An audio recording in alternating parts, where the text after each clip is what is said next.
report from mayor and council. Any councilors have communications that they want to report? Brother? So the parking committee met last Wednesday, I think it was last Wednesday, maybe 2 Wednesdays ago. And there was a fair amount of people, public comment, and it was sort of a spillover from the outreach that the parking committee did to the 9 Neighbors Association. Several of the same people came, reiterated some of the same concerns, added some new concerns. And I think it was a good, constructive discussion, and the committee is pretty much all together in the same place, trying to slog forward, moving with the parking. Several people were mentioned either not having any paid parking. Some people said we should expand it to Don Davis Park, just for completion's sake. I'm not sure why that was suggested. So I think the committee is going to be looking at that. I would be curious how the council would feel about that, either undoing the paid parking in Nye turnaround or adding an additional paid parking spot to Don Davis. So that like 2 different proposals going in opposite directions were brought up. And it's something we might want to think about and maybe tackle on a work group just to give some guidance to the committee. Mm-hmm. Or we can just say, you committee decide, but I don't know if there'll be strong feeling amongst us as counselors. So that would be my main report. Is there's some interesting new developments going. Want to keep everyone appraised of that, and maybe start thinking about some of those things too. Thoughts? Derek, your thoughts on this? No, I appreciate the summary. I think the challenge we have here is, we do have parking management challenges in Nye Beach, just as we do on the Bayfront. We just don't have them quite as bad as in Nye Beach as we did in the Bayfront. And we also have needs for redoing public parking lots in Nye Beach, just as we have in the Bayfront. In the Bayfront, we resurfaced 3 parking lots when we did the rollout on demand management, but we have, as you know, the VAC is a good example, at least $100,000 worth of work we're going to have to do there just to make the upper lot ADA accessible as it should be. And the challenge you have without having any paid parking is you don't have enough revenue coming in to pay for the maintenance of these very important assets we have, these parking assets.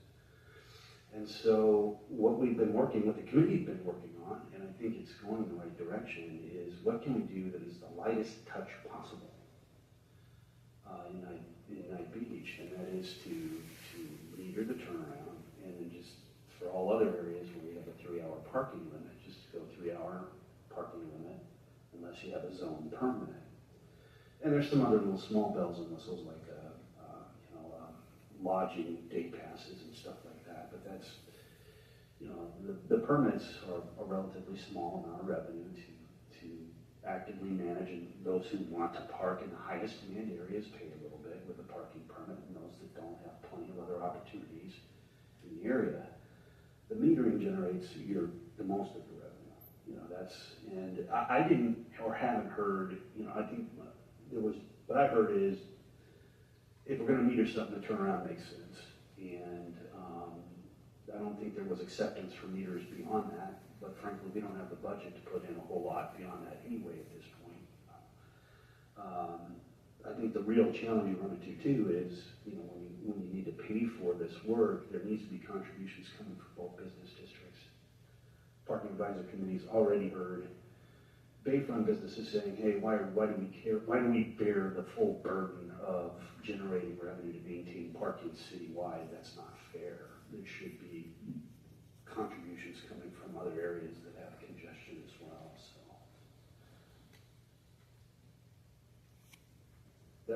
that's my 2 cents. I mean, the marching orders we have now is to implement, in a modest way in Nye Beach, and that's Who's giving those marching orders, Derek? that was policy direction you guys gave. with the adoption of the policies that related to the parking management plan, and then that's been followed up with the budget for the Nye Beach implementation, which is part of this current fiscal year budget, which was $50,000. But it seems, and I appreciate Robert's, ultimately, when that comes down, the council will have to approve it. Council needs to, the council would have to approve the rates, which would be an application of the meter rates to the turnaround. So yeah, there's council action that still needs to be taken. Yeah. So I'm wondering if, you know, some interim, because you're moving on, your timeline is not forever. No. I understand that you're trying to get this in place before the summer. Right, which I think, you know, I think we certainly, there's a work session would make sense. Before you wouldn't want to be faced with taking action on something you haven't had a chance to even get your heads wrapped around. Right. So a work session would make sense. We've got, where we're going right now is we have the next parking advisory meeting is the third Wednesday of March. And I'll have a draft resolution with that rate structure for the advisory committee's consideration. We're in the kind of the fine tuning stage here. You know, we have some, you know, the visual arts center was much discussed.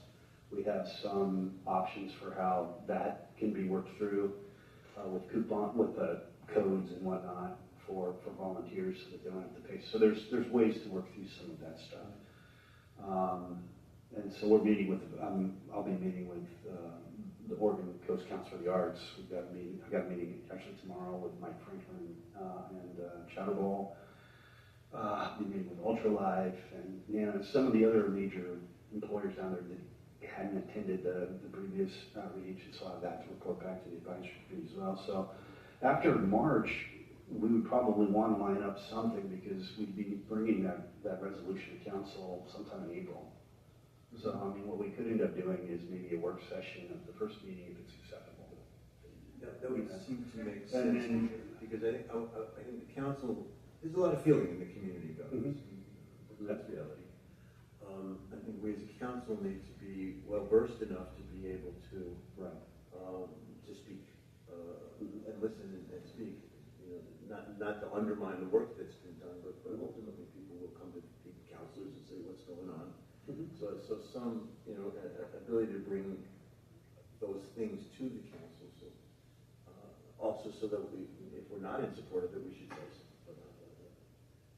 I don't see it for that purpose, but would that mean what you're looking for? Yeah, no, I mean, I just want to be aware that now I am hearing more. Some people, before it was everyone's opposed to any change, and now people are like, well, if you're going to change, what about adding stuff here? Yeah. Right, so I'm starting to get that feedback, and that's making me wonder, and I just don't, and it kind of felt like I was being blindsided by that because everyone was so opposed before. So I just want us to be aware. You can just represent the council. King Robert. You're doing a great the job. Parking, the parking principality. Right. But yeah, because it's going to be important that that resolution be presented in April if we're to implement in June. We just don't have time, and we've already had folks on the permit side from Nye Beach who say, hey, look, if you're going to be enforcing the 3-hour limits, which have been on those signs for many years, they want to have the opportunity to have a permit like folks on the Bayfront do. Mm-hmm. So that's what I have to say for the parking committee, and I guess in 3 weeks we'll be having another one. Something.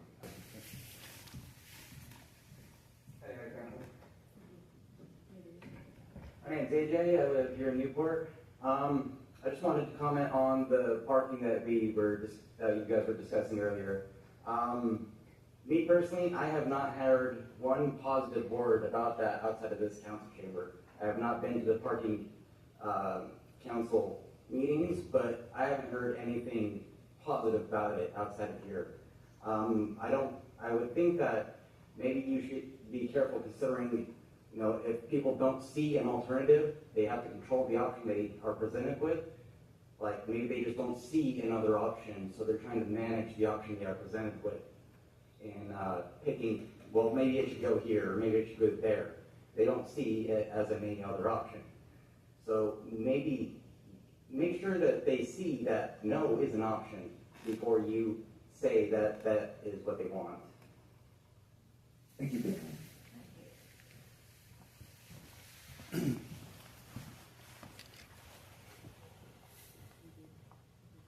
Good evening. My name is Jack Weber. I live here in Newport. I wanted to make a specific comment on the parking plans that I've been seeing. There was a map, I believe, presented to the Nye Beach parking plan. And one thing I've always enjoyed in Oregon, and one thing that drew me here, an essential part of what it is to be an Oregonian is to have free and open access to our state beaches and state parks. And I'm concerned that the map that I saw presented places restricted or controlled parking along a pretty long section of one of Oregon's favorite beaches, Nye Beach. And I'm concerned that metered parking will disallow access to Oregon's beaches, and one of our favorite beaches, Nye Beach. The first place in my life that I ever saw the ocean was Nye Beach when I was 18 and took off in my pickup and drove to the sea from Montana. And I would appreciate you considering carefully. Parking meters might be $1 here or there, but for somebody who saved every penny mowing lawns to see that ocean and left Newport with $4.57 in his pocket to get to the next destination, a parking meter would be a concern. A diversion would be a concern to I don't know, somebody who has trouble accessing such a thing, getting there, paying a meter. So anyway, thank you for consideration of just access to, a beach that governors and Oregonians for a century or longer have fought to keep free and open. Thank you for hearing my concern. Yeah, thanks for your comment. Thanks, Jeff. Anyone else? Hearing none, this meeting is adjourned.